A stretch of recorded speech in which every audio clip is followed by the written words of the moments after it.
नमस्कार दोस्तों, आज की हमारी कहानी है चोर और राजा। इससे पहले आप हमारे चैनल पर नए हैं या आपने अभी तक हमारे चैनल को सब्सक्राइब नहीं किया है तो चैनल को सब्सक्राइब जरूर करें। किसी जमाने एक चोर था। वह बड़ा ही चतुर था। लोगों का कहना था कि वह आदमी की आंखों का काजल तक उड़ा सकता था। एक दिन उस चोर ने सोचा कि जब तक वह राजधानी में नहीं जाएगा और अपना करवट नहीं दिखाएगा तब तक चोरों के बीच उसकी दाग नहीं जमेगी। यह सोचकर वह राजधानी की ओर रवाना हुआ और वहां पहुंचकर उसने यह देखने के लिए नगर का चक्कर लगाया कि कहाँ क्या किया जा सकता है।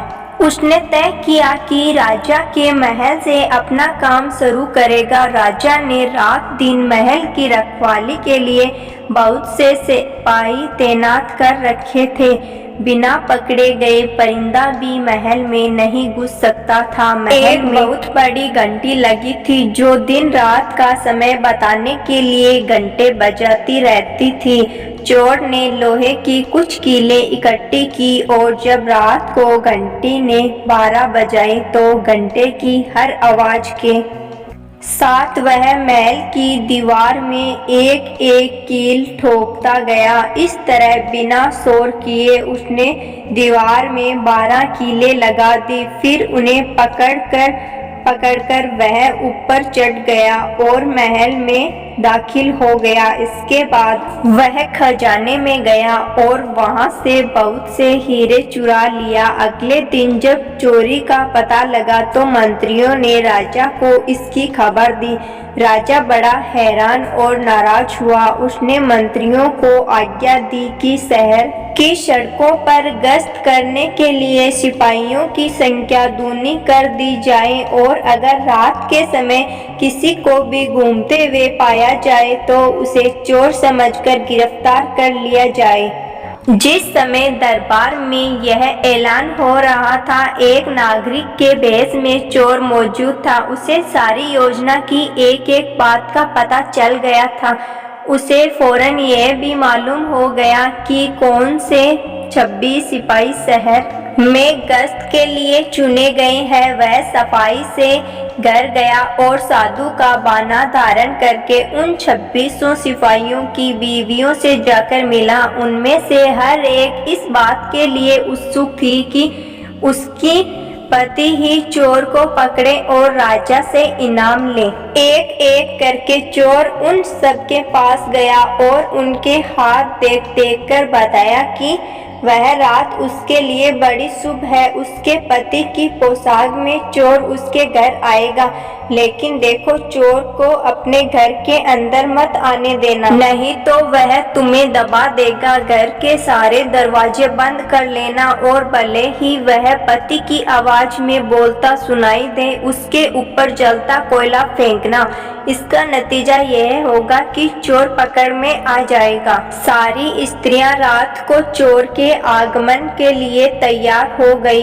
अपने पतियों को उन्हें इसकी जानकारी नहीं दी। इस बीच पति अपनी गश्त के लिए चले गए और सवेरा 4 बजे तक पहरा देते रहे। हालांकि अभी अंधेरा था, लेकिन उन्हें उस समय तक इधर उधर कोई भी दिखाई नहीं दिया। तो उन्होंने सोचा उस रात को चोर नहीं आएगा। यह सोचकर उन्होंने अपने घर चले जाने का फैसला किया। जो ही वे घर पहुंचे, स्त्रियों को संदेह हुआ।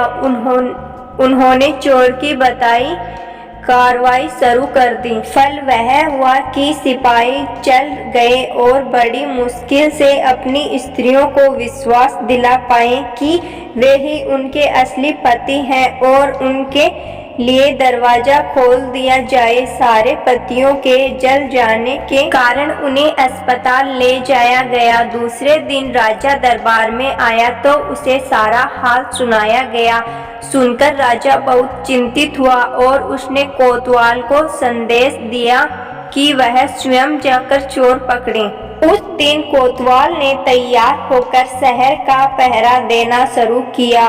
जब वह एक गली में जा रहा था, चोर ने जवाब दिया, मैं चोर हूँ। कोतवाल समझा कि लड़की उसके साथ मजाक कर रही है। उसने कहा, मजाक छोड़ो और अगर तुम चोर हो तो मेरे साथ आओ, मैं तुम्हें खाट में डाल दूंगा। चोर बोला, ठीक है, इससे मेरा क्या बिगड़ेगा। और वह कोतवाल के साथ खाट डालने की जगह पर पहुंचा। वहां जाकर चोर ने कहा, कोतवाल साहब, इस खाट को आप इस्तेमाल कैसे किया करते हैं? मेहरबानी करके मुझे समझा दीजिए। कोतवाल ने कहा, तुम्हारा क्या भरोसा, मैं तुम्हें बताऊं और तुम भाग जाओ। तो चोर बोला, आपके बिना कहे मैंने अपने आप को हवाले कर दिया, मैं भाग क्यों जाऊंगा। कोतवाल उसे यह देखने के लिए राजी हो गया कि गांठ कैसे डाला जाता है। जो ही उसने अपने हाथ पैर उसमें डाले कि चोर ने झट चाबी घुमाकर गांठ का ताला बंद कर दिया और कोतवाल को राम राम करके चल दिया। जाड़े की रात थी। दिन निकलते निकलते कोतवाल मारे सर्दी के अधमरा हो गया। सवेरे जब सिपाही बाहर आने लगे तो उन्होंने देखा कि कोतवाल गांठ में फंसे पड़े हैं। उन्होंने उनको उनमें से निकाला और अस्पताल ले गए। अगले दिन जब दरबार लगा तो राजा को रात का सारा किस्सा सुनाया गया। राजा इतना हैरान हुआ कि उसने उस रात चोर की निगरानी स्वयं करने का निश्चय किया। चोर उस समय दरबार में मौजूद था और सिपाही बातों को सुन रहा था। रात होने पर उसने साधु का वेश बनाया और नगर के सिरे पर एक पेड़ के नीचे दूनी बनाकर बैठ गया। राजा ने गश्त शुरू की और 2 बार साधु के सामने से गुजरा। तीसरी बार जब वह उधर आया तो उसने साधु से पूछा कि क्या इधर से किसी अजनबी आदमी को जाते उसने देखा है। साधु ने जवाब दिया कि वह तो अपने ध्यान में लगा था, अगर उसके पास से कोई निकला भी होगा तो